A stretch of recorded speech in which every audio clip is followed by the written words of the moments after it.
இது எடுக்கிறோம். ஒவ்வொருடைய ஜெபம் எப்படி கேட்கப்படுது அதுக்காக இவங்க இப்ப முதல்ல நம்ம பழைய ஏற்பாடுல இருந்து பாக்குறோம். ஒவ்வொருடைய ஜெபம் விடுதலையா வருது. அப்படி இருக்கும்போது நாங்க 5 பேரை சூஸ் பண்ணிருக்கிறோம். இப்ப முதல்ல வந்து எரிகோ மதில் உங்களுக்கு தெரியும்.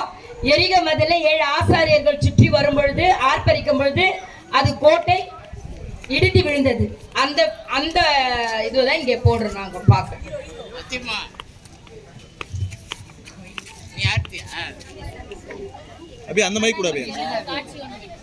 ஆசாரிகள் ஒருமித்து ஜெபம் துதிக்கும் போது எரிகோ மதில் இடிந்து விழுந்தது. யோசுவா வாப்பா. இதோ பாருங்க கிறிஸ்துவின் ஜனங்களே, தேவன் வந்து எனக்கு ஒரு விஷயம் சொல்லுகிறார். என்னன்னா வந்து இந்த எரிகோ வந்து நம்மளுக்கு தரேன்னு சொல்லுகிறார். நீங்க என்ன பண்றீங்கன்னா இந்த பலிபீட பெட்டியை எடுத்துக்கிட்டு 7 நாள் 7 முறை வந்து எரிகோவை சுத்தி வாங்க ஆசாரியர்களே. அப்புறம் வந்து ஆர்ப்பரியும் போது அந்த எரிகோ வந்து இடிஞ்சு விழுந்துடும். அதுக்கப்புறம் நம்ம வந்து அதை சுகந்து எடுத்துக்கொள்ளலாம். ஆசாரியர்களை வாங்க.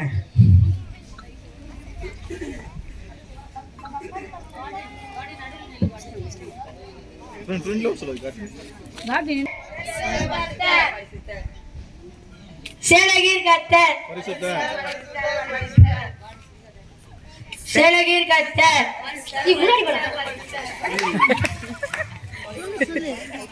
சேனகீர் கர்த்தர்,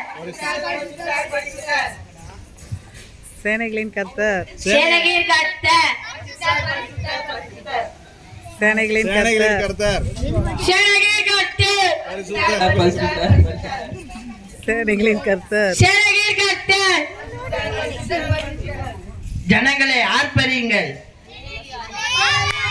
அல்லேலூயா.